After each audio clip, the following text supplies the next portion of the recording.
Before we begin, two messages.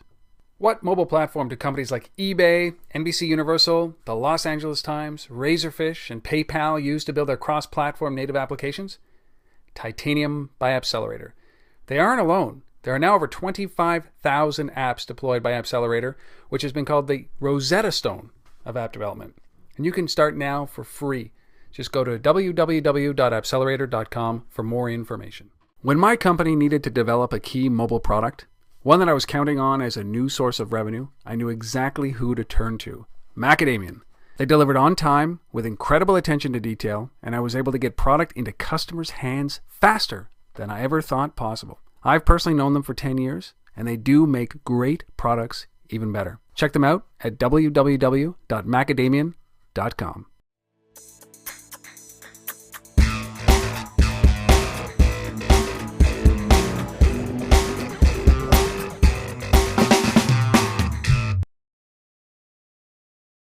Hello, everybody, and welcome. This is Untether.tv. My name is Rob Woodbridge, your host. This is that show you come to each and every week, almost maybe each and every day. I'd love that.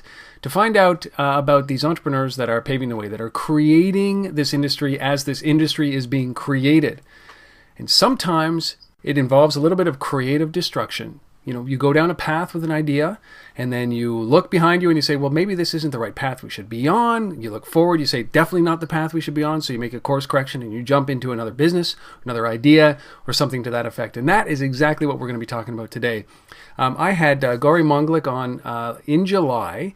And at that point, she was running a company called Spot On. And recently, around Thanksgiving, U.S. Thanksgiving of this year, of 2011, Gauri decided to go and they changed their business. They are now called Fondu, and we are going to get a little bit deeper into that change, going from Spot On to Fondu and understanding why, and probably because of this tumultuous thing we call the mobile industry.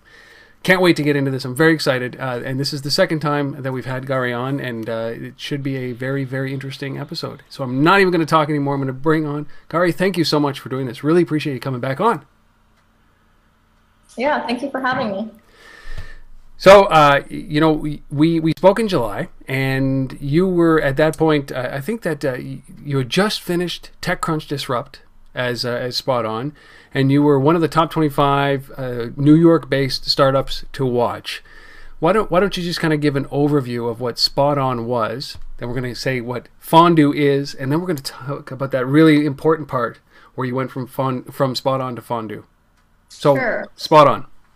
So what Spot On was a personalized recommendation engine for new places to go with your friends. So we wanted you to rate places to get better recommendations, and we would apply a social layer on top of that. So we might recommend that you go to this sandwich shop because you like other sandwich shops similar to it, but then we wanted to say you should also go here because your best friend bookmarked it. That was the goal with Spot On. We launched that at TechCrunch Disrupt a couple months ago. And I guess can I talk a little bit about Fondu? Sure. I mean, so that was what Spot On was, and it really was kind of capturing your social sphere and your influences and kind of helping you make a decision about what you should do, where you should eat, coffee, that kind of stuff, right? That's a good way to summarize it? Yeah, it was very much trying to focus the where to go problem explicitly, and it was meant to be more of a utility tool. You open up the app, you say, I want this type of restaurant, and we would hopefully be able to give you the result. Okay. So now, on to Fondu. So Fondu is a social network for sharing bite-sized reviews about places.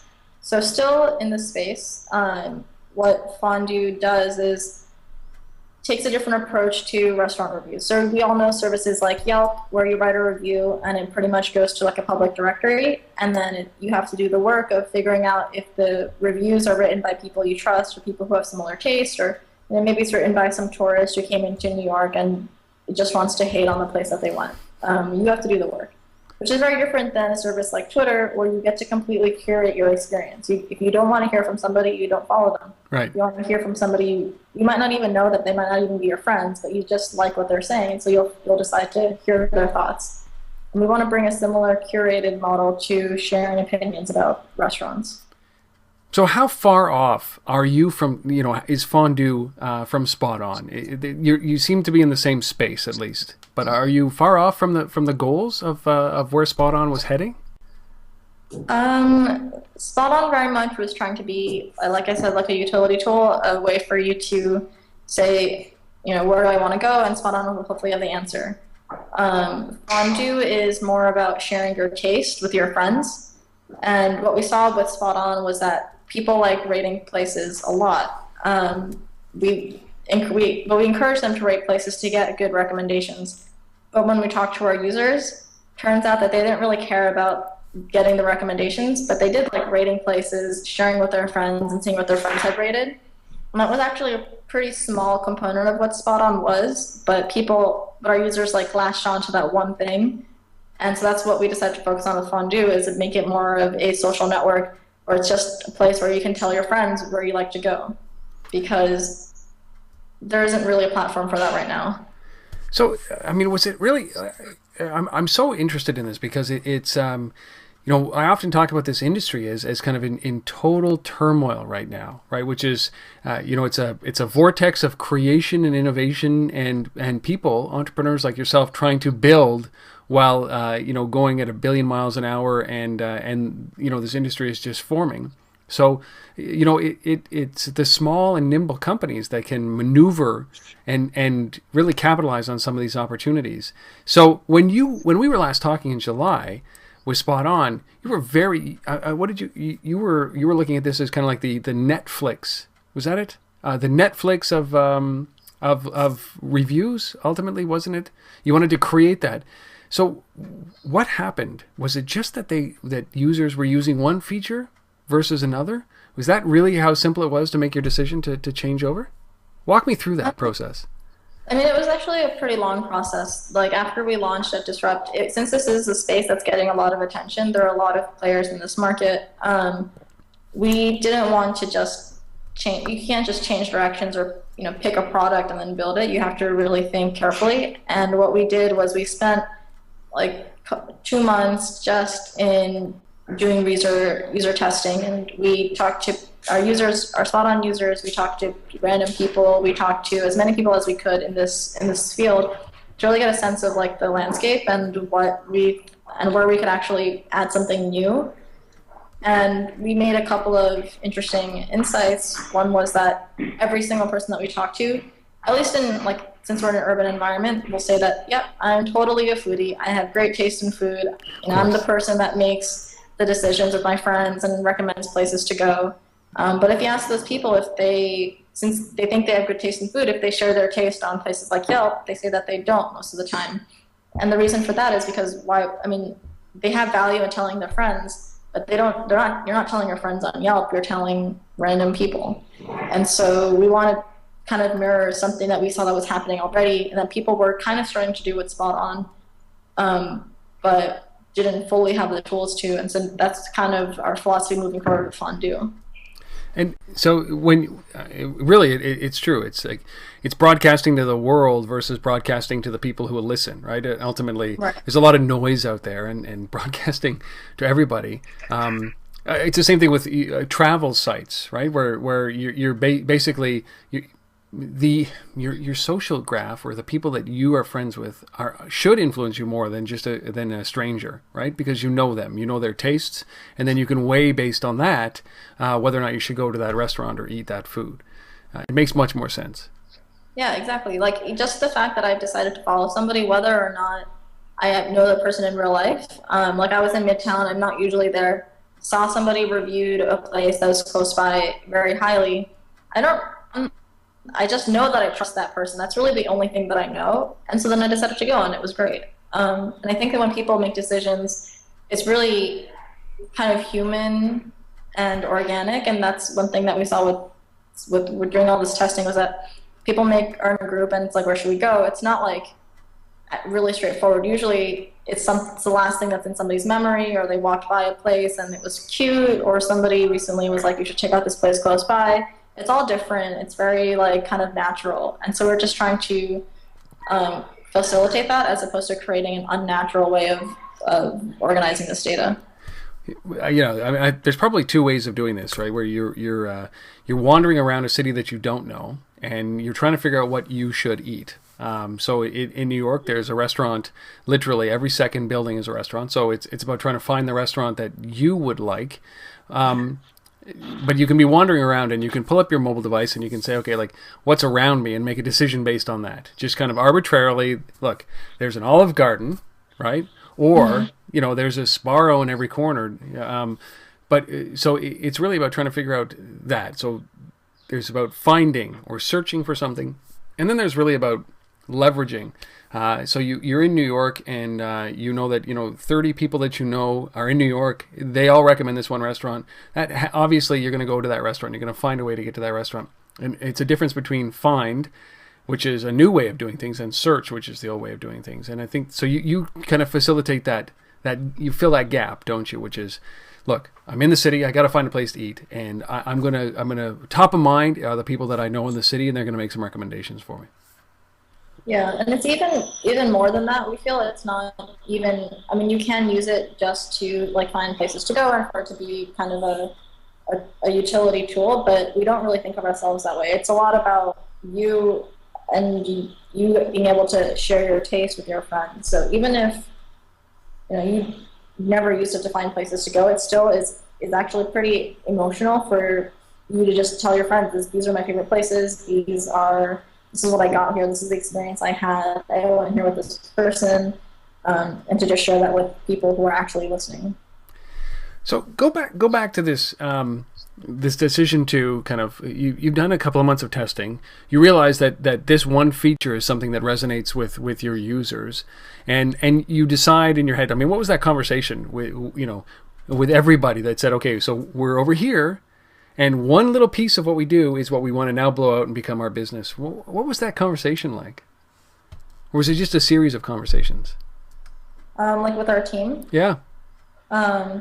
It wasn't like I decided something and then we were like, we're going to do it. It was more of a process, and we did it together. And I think we were like very much on the same page. I think we as a team saw what was happening with Spot On, and also just realized that we needed to be very methodical in our approach if we wanted to stay in this space, just because there's so much stuff going on. Yeah. And so it wasn't like, I was like, we need to change directions, I need to convince the team. It was more like we came up with this concept together. We did this testing together. We went through like many different mock-ups and different ideas and showed different types of people. And then based on what their reactions were, kind of adjusted our designs a little bit. And then did you, it's such a transition to kind of go from you're a startup, right? You just launched this product, and are you emotionally attached to that product? Or are you like, do you look at Spot On with love and say like, it was very difficult to break up with Spot On and get into Fondu, or did it just feel right? I think it felt right. I think that we were pushing really hard to launch Spot On at Disrupt, and we ended up with a product that was good but wasn't the best. And I think part of the reason that we shifted from Fondu is also just like us as a team. We were more passionate about building more of a social network as opposed to just a straight up like algorithmic recommendation utility tool. Mm-hmm. And I think that it's important that your product reflects like the passion of the team.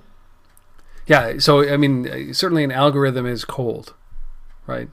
And the social graph that you're creating, or the social network that you're creating, as you said, is a little bit more touchy, a little bit more feely, a little bit more emotional. But was it a hard transition? Like when you looked at your team, when you looked at everybody who was involved in this, and you sat down and said, okay, we're going to do this. Was there any doubt, or any doubt at all that this was the right decision? I don't think there was a doubt that Spot On may be a better path, and we were picking the wrong one. I think we all believe that Fondu is a much better product and a much better execution of something that we wanted to build. So there's no like regret in changing. Yeah. Well, good. And what about things like? Do you have some investors in this? We do. We have investors. What was their reaction to you coming to them with you guys as a team coming to them and saying, "Listen, you invested in Spot On over here, but what we're really interested in, where we see this big opportunity is with Fondu." What was their reaction like? I mean, again, for our investors also, it wasn't necessarily just us telling them. It was, we took them through our process and showed them what our results were with Spot On and our feedback what from those users, and also just feedback we were getting from our new research. And I think it was after taking them through, I mean, it was pretty logical, like that this was just a kind of a, in a way, like a better idea, and or we were passionate about. There was a larger opportunity there that we felt, and so our investors, respected that a lot. Well, I mean, I got. Was there anything that kind of any trigger that made this happen? Was it kind of did you see it coming, or was it like I look at Kevin Rose and what he's doing with Oink and his company Milk Inc. I look at what happened to Gowalla over the last couple of days, and I see this kind of certainly a very crowded space in all of these social networks and certainly around niches as well. But when you look at this, was there a catalyst that happened that you said, look, God, this is so crowded over here. We got to find some way to differentiate ourselves. I mean, it wasn't about Kevin's company. It wasn't about anything like that. No, no, it was actually more, instead of it being kind of a negative, like Spot On's not working, we got to change directions. It was actually more like we found something that's working much better, and so we want to move towards that because it seems better. Seems like. And like better in what way? Like more revenue, more engagement, that kind of stuff?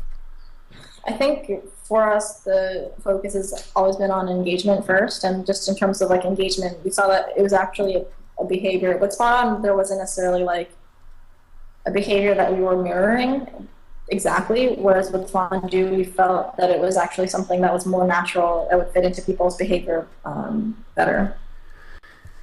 Hey, I mean, with Spot On, would people use it sporadically, or did you find that there was a pattern of use that the way that people engaged with the product? People used it to rate places. That's like what they used it for. When we talked to our power users, we asked them why they opened it up. They said that they opened it up to rate places. And that was it. And that was it. Yeah. And then people rate a lot of places. But you kept that data, obviously, right? We kept that data, yeah. But with Spot On, our like each thing was just a rating, 1 through 4. With Fondu, it's actually the main core of our review is the text, which is 175 characters, and the rating is still there. But you can't write a review without writing the text part of it, which is actually really important, we found, for engagement. When you're looking through a feed of actual text reviews, you can actually respond to it, you can have a conversation about it, as opposed to a feed of just ratings. There's not that much for you to respond to. Right. Well, yeah, ratings are, and they're so arbitrary, as you said at the beginning. It's rating 1 to 4. It's a very difficult thing. I just finished. I was in Miami doing a conference, and I got an email survey request. So I clicked on it, and they gave me, when it came to rating this hotel, it's a 5-star hotel. It's the Fontainebleau in Miami, and they said, was the bellhop, how was on a scale of 1 to 5, how was the service of the bellhop? And it was like, poor, good, average, better than average, and excellent. I'm like, well, I don't know how to quantify how good a bellhop does his job. So everything's average, because I don't know that any other way that he's supposed to do his job. So it's the same thing with a 1 to 4 star rating, unless there's a discussion or kind of a clarification about why you gave it 3 out of 4 stars. It really doesn't make any sense, does it? And that's what you kind of realized. Yeah, that, and also who the person is writing it, and that's important also. Like, I'm a vegetarian. If I rate a place harshly because they don't have a lot of vegetarian options, definitely very biased. Yeah. But people who are following me know who I am, and I'll hopefully add that context in my review too. But if I just saw somebody on Yelp who wrote a review because I gave the place bad ratings because of their like dietary restrictions, and I had no idea who they were, I'd probably be like, I don't care about your, I don't care that you're a vegetarian. Right. But I didn't choose to see your review. Well, okay, so back to this. I mean, the very fascinating thing, because the industry itself is changing so quickly. It's so competitive, and companies are kind of popping up, daily, weekly, on an hourly basis. It hasn't changed much, since July. There's still a lot of companies that are being formed out there, and there's still a lot of companies that are kind of coming up and coming down.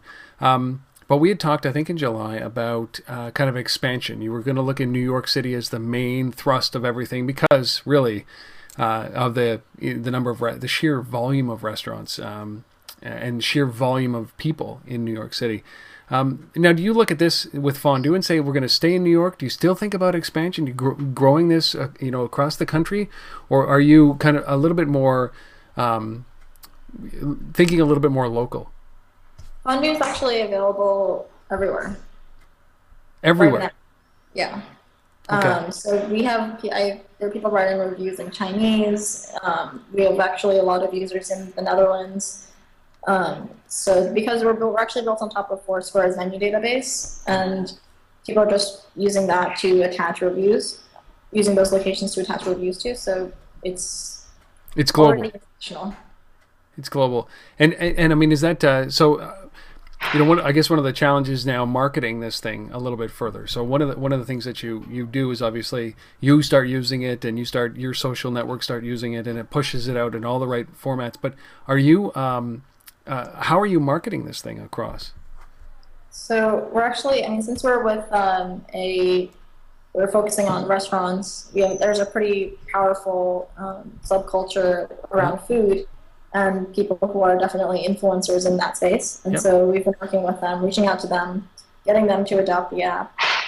We'll be doing, in a few months, we'll be doing a big push with the foodie blogosphere and getting them to use it also. One thing that we focused on is, hopefully for the holidays we'll be launching this, is the ability to share your posts to many different services. So if you already write reviews on your Tumblr, or if you write a tip on Foursquare, or you kind of talk about restaurants on your Twitter or your Facebook, you'll be able to do all of that now through Fondu.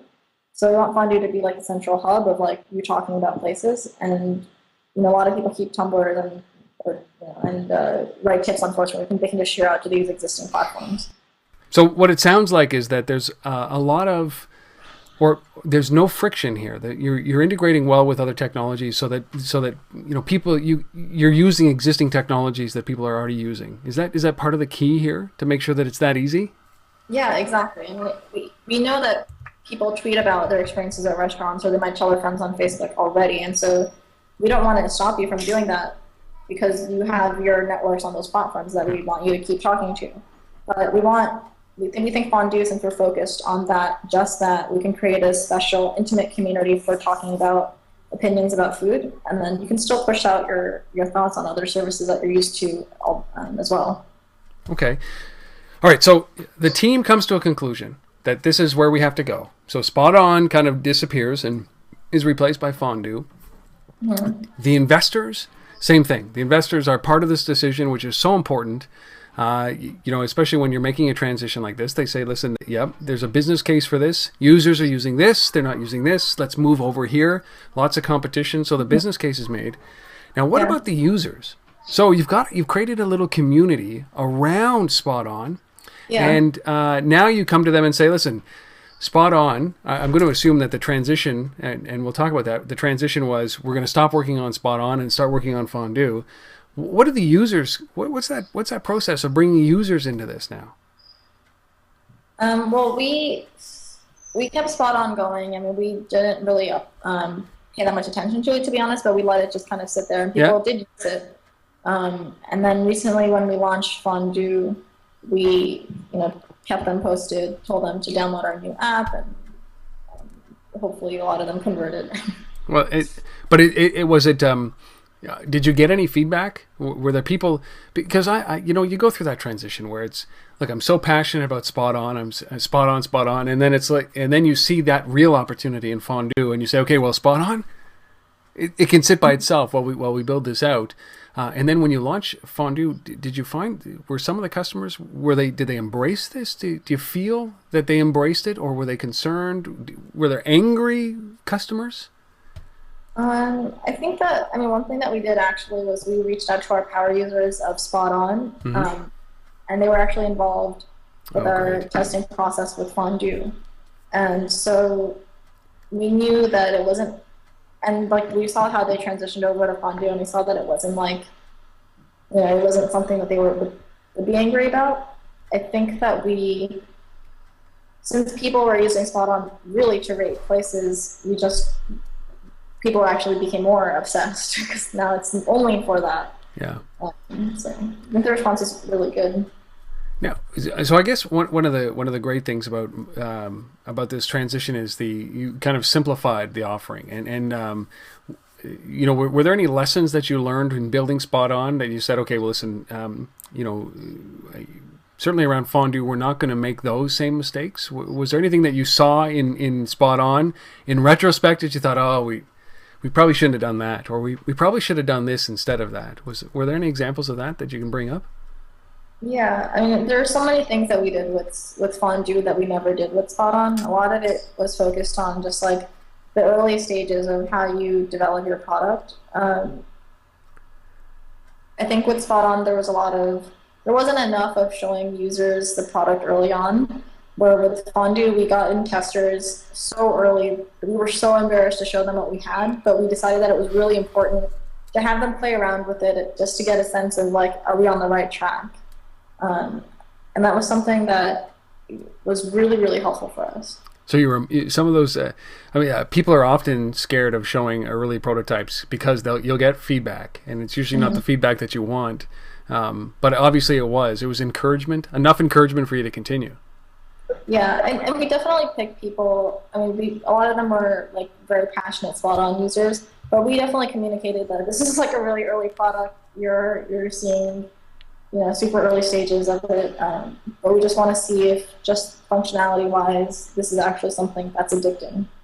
So, obviously, that was one thing. Early user testing or feedback is important. What else would you have done with Fondu that you didn't do with Spot On? I think overall with Spot On, I think we just had a better idea of how to build a product overall because of our experience with Spot On. With Spot On, it was much more about like what features do we want as opposed to like how do we want this product to be overall and our vision for it.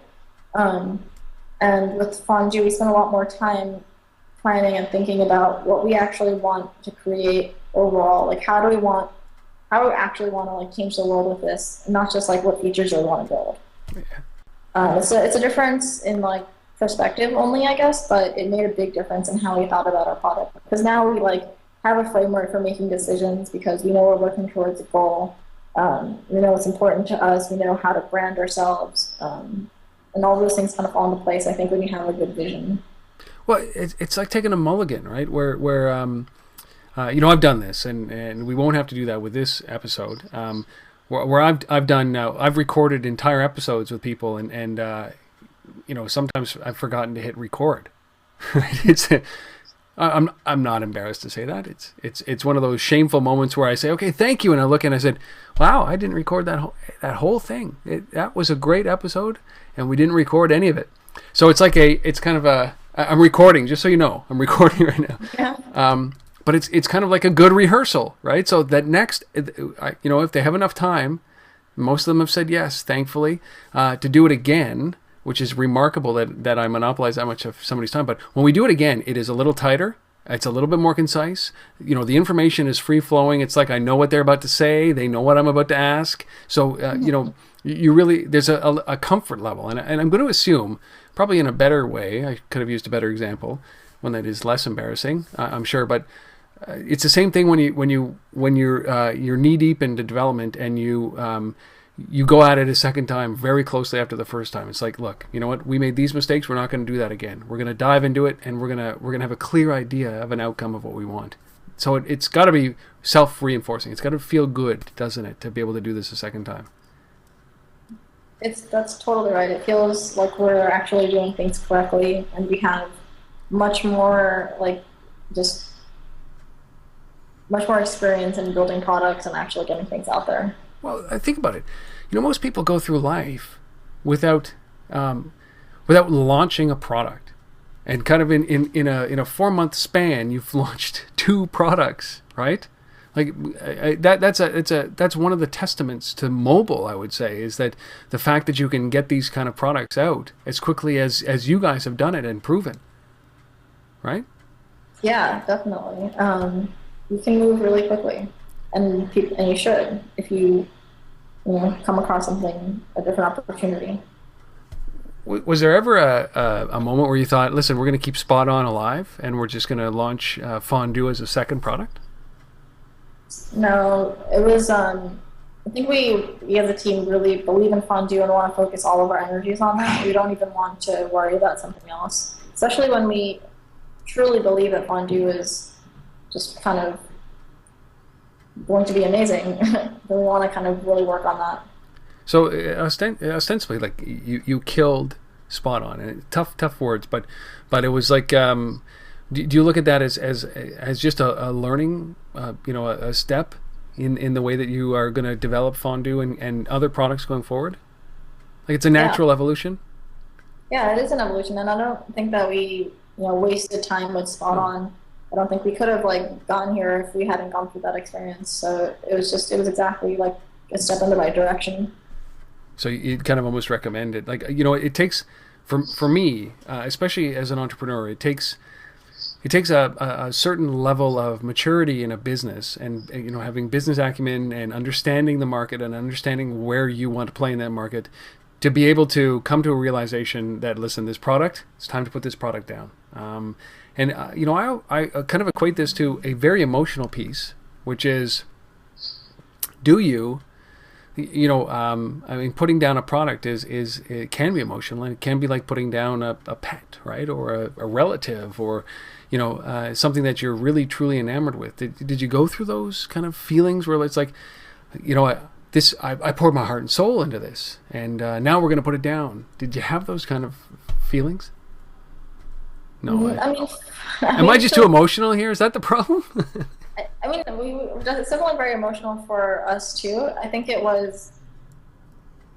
I don't think there was ever like a point where we were like, at least for me, I was never upset about having to like do something new or do something better because I felt like we wasted time with Spot On or wanted Spot On to succeed. I think it's just when you're as an entrepreneur in this space that moves so fast, you just kind of like I think the idea of like moving quickly and learning from your mistakes and moving forward into something new is not necessarily, it's just like kind of being the package of being an entrepreneur, and that's actually what we love to do. Well, I mean, yeah, it 100% is, and that's the kind of like the squirrel syndrome, where or the shiny object syndrome, and entrepreneurs face this all the time. Is that because they've got this big scope of vision? And you said like you came from an academic background, you didn't know you were going to be an entrepreneur. You kind of happened to be an entrepreneur. You were put in a position, and you embraced this entrepreneurship gift. I call it sometimes a curse, a disease, if you will. Sometimes, but one of the biggest challenges is obviously going out there and saying, listen, we're not going to look. We can't look at other opportunities because we got to focus on this. And so I mean, I know I keep beating this down, but how did you know? How did you really know that, listen, you know what? This isn't shiny object syndrome where it's a cooler idea than what we're working on, so let's just jump onto it. But this is really the right decision. How did you Yeah, know that? that was like really important for us to make sure that we were doing that, and that's why we spent. I don't think it's that common for startups to do this. We spent No. two months to. We didn't really develop anything. We just did user research. Like we brought in people. We like stood online at Shake Shack, talked to them about what they wanted. We brought in people from like Craigslist or different demographics and talked to them about what they wanted, what products they currently used. We were really, I mean, it was definitely emotional, but at the same time, we made sure to also parallel it with like real data and real research. Um, So it really did come down to it. Like, so you took not only an emotional approach, like a gut feel, but you also took an analytical approach and said, listen, this is what our users are telling us. This is what people in the, in the places that we want to have them use our product in are telling us. So there was a clear line where you said, listen, this is obviously the right choice. mhm. And Yeah. has it been? Yeah, definitely. I've never, I mean, with Fondu, because it's, I mean, we just opened it up. We can already see that people are much more engaged than they ever were with Spot On. Spot On, it was like you come on the app, you rate places, then you stop, and maybe every once in a while you use it to find a place to go. But Yep. with Fondu, what we find that's really amazing is that people will just open it up to read reviews, to bookmark places, and just kind of be involved with the experience and really engage with the other people on the service, which I think is a key part of the magic is like actually following somebody new on Fondu and getting to learn about somebody's taste and then following them. And if they comment on your review or something, it's similar to like Twitter, where somebody retweets you or someone responds to you who you don't really know. It feels good. It does for some reason, right? We need that Yeah. fulfillment in our lives. That it's like a pat on the back, right? But how do you define? I mean, I gotta ask the question about how you define engagement. Is it a way that you? Is it the way that it can't be the number of times that they rate, but it's the number of reviews that they're putting in. I mean, what's your definition? We look at a few things. One of them is definitely the number of reviews, but there are also people who aren't necessarily the type of person to write reviews, and a lot of people do just like looking at their feed and commenting and cheering. So a user can also cheer a review, which is essentially like liking a review. Hmm. And so we look at how many cheers and how many comments a user gives also. Okay. Um, yeah. And is it so you're obviously seeing much more of that, and is it so are you looking for your audience to be much more active every day? Like, are you looking for a smaller but more active audience, or are you looking for a big audience that is just lurkers? I mean, what's the right mix for you guys? I think like what's really important is that it feel like a community. If there are 1,000 people using the app and they don't know each other at all and they have no connection, it's not going to be a good experience. But if you have pockets of passionate groups of friends using it, that's the best place to start. Yeah. Um, So it doesn't matter. I mean, so ultimately, for you guys, for Fondu success, it's about the content that goes into this, and that feeling of connectedness, as opposed to having 1 million or 10 million users, which would be nice. But right now, it's about listen. Let's make it of great value to your social environment. yeah, exactly. All right, now I'm going to bring up. I talked a little bit about Oink before, and Kevin Rose, and his company. And this is for those of you who don't know who are watching or listening, I mean, this is a company that Kevin Rose is the founder of Dig and Revision 3 and all that, and he's come up with a mobile application development company called Milk, and their first product is called Oink, and Oink allows you to rate everything. Like, it's so broad, right? It allows you to rate the cup of coffee you're drinking, the seat you're sitting on, the chair that or the table that your coffee is standing on as well. It allows you to rate everything. Now, this is a kind of a big guy, a well-known celebrity in the technology industry, moving into a space that ultimately is on the periphery of what you're doing. And is it? Do you look at that and say this is validation in the marketplace, or do you look at him and say we got to crush Oink? We gotta skewer Oink. I think it's definitely, I mean, in some ways, yeah, it's validation that people do want to share their tastes to this type of graph, like that type of graph. Mm-hmm. We, I don't really, I don't really think people who have used Fondu might still want to use Oink. I don't think they necessarily overlap that much in experience. Oink is, I don't know if you've used it a lot, but Oink is, I think it's really maybe fun for you as an individual user to like rate a bunch of places, but I think that's kind of where it ends. It's not that interesting to look at your feed or links from other people for some reason. Like I can't get a good sense as to what somebody is like by seeing a thumbs up on a bunch of different pictures. Whereas I would say even like Twitter and Fondu, when you read a couple of tweets, you really get to know that person and you can decide if you want to hear their thoughts or not.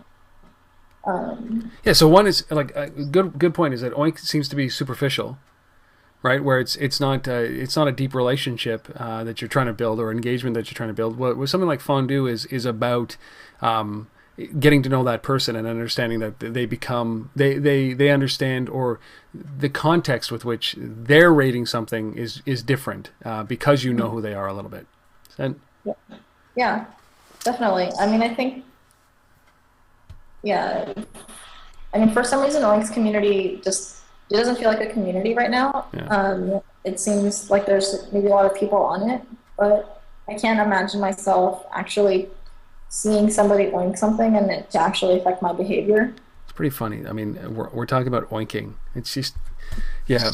I mean, I feel the same way. Is that I played around with Oink, and I think it was one of those moments where it was a celebrity that was endorsing this, and a bunch of other celebrities in the technology space using it, and it just kind of gained steam and then fizzled. And so that's I think that's the big challenge, and maybe the way that you're approaching it with Fondu is look, we'll build a community out of this. We're going to build a strong community that's deeply engaged, and we're going to do this incrementally with a simple offering because that's what people want, and no friction, and being able to then build up this community so that we don't run that risk of spiking and then plummeting like so many other applications and so many other startups have done. So maybe this is the route to go. I'd say. Yeah. What about so you told me last time that you wanted to be the Netflix, the recommendation engine, the equivalent to the Netflix recommendation engine for restaurants, bars, and coffee shops. Do you have another analogy for what you want Fondu to be? We want to be the platform for sharing bite-sized reviews, and I think it's not exactly perfect, but maybe the closest is Twitter or even the service like Instagram, where it's kind of a social network that focuses on sharing one thing. Yeah. But for sharing your taste in food or your taste in restaurants. It's good. I mean, to be the Instagram of bite-sized reviews, that's not a bad thing. 12, 13 million users that are actively engaged, very engaged audience. So, I mean, hopefully the difference between you and Instagram is that there's a business model. Are you guys planning on generating revenue at some point from this, and how? We would like to. Yes. No revenue can be generated unless we have significant numbers of users, and for that we would need to make sure that our product is exactly right and our users are happy and telling their friends about it. And so for now, for sure, our focus is on product and engagement and user acquisition. And then when do you start looking at revenue? Like, is there a threshold for you guys? Is it like 1 million users, 100,000 users? Where do you think that you have to look at it to turn revenue on?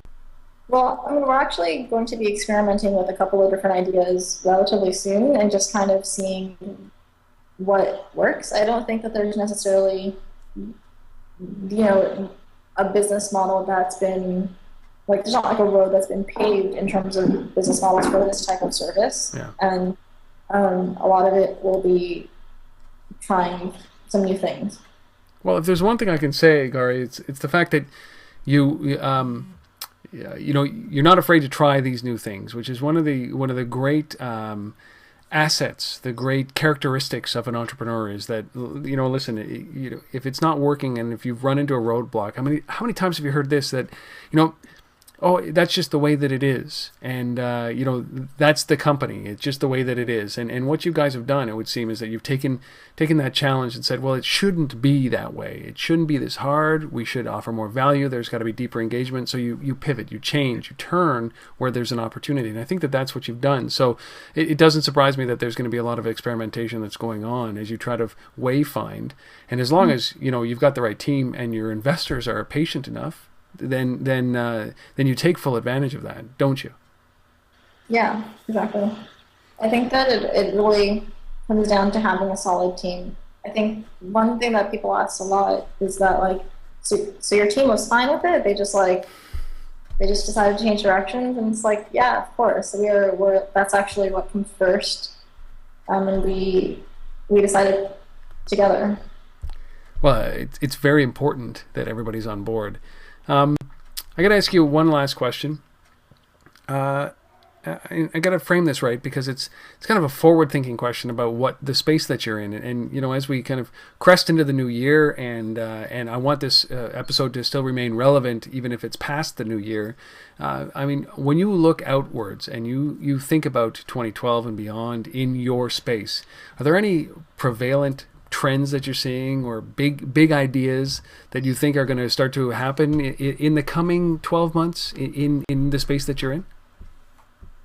I mean, I think that one thing that we want to do, which is definitely going with the trend that we're seeing in the space, is we want to be the platform for, bite-sized reviews that can be shared on an iPhone or on an Android app, and it's a social network or community of people that you actually want to hear from. I think that is happening with other services too, and I think that will probably continue to happen. I think we'll probably see more and more companies trying to do that, because if you can be the platform for that, a platform for people to actually share their opinions and tastes with people they care about, you're set. And where does all that lead to? Where does that all this information that gets put into these databases about these locations and about these things? Where does it all lead to? I mean, it can be used in many different ways. It can be used from the perspective of like looking at a place and seeing what happened here. What did my friends say about this place? What did a well-respected person say about this place? And this type of data can also live inside of other services. Think about like when a tourist goes asks the concierge at a hotel this all the time, like, what is good around here? If a hotel could say, like, these are what some top people in New York are saying about the places around the area, and can have a platform to access for that type of data. That'd be pretty cool. That would be, instead of just getting a map. So what do you feel like?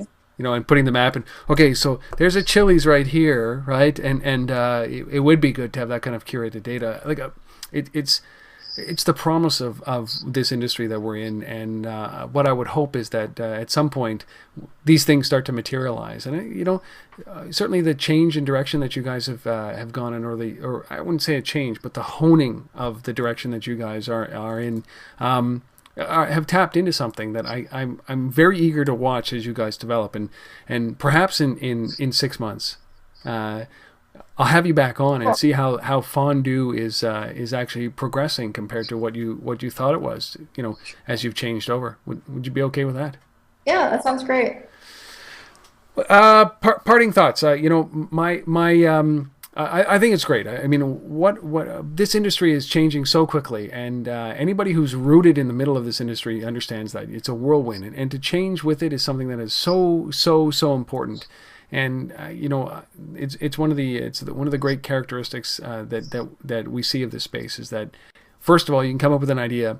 Second of all, you can change that idea and you can build product very quickly. And you've certainly demonstrated that with what you guys are doing in the transition from Spot On to Fondu. So congratulations, and I wish you guys all the best. I'll be keeping my eye out for you as you guys progress along this path. Really, really, really neat to watch. Thanks. Thank you for having me. Well, I've been speaking with Gauri Monglik, who is the founder of what was Spot On, is now Fondu. What's the URL that I should be sending people to?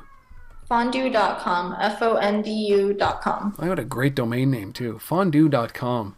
Go there, download the application in the App Store, and take a look at it. Start rating things, start getting engaged with the community, and I would love your feedback if you're using this product. And I'm sure that I would definitely pass it on to Gauri as well. But please send that to me and let me know what you think of the product, and I'll make sure that it lands in the appropriate place. I really appreciate if you could do that.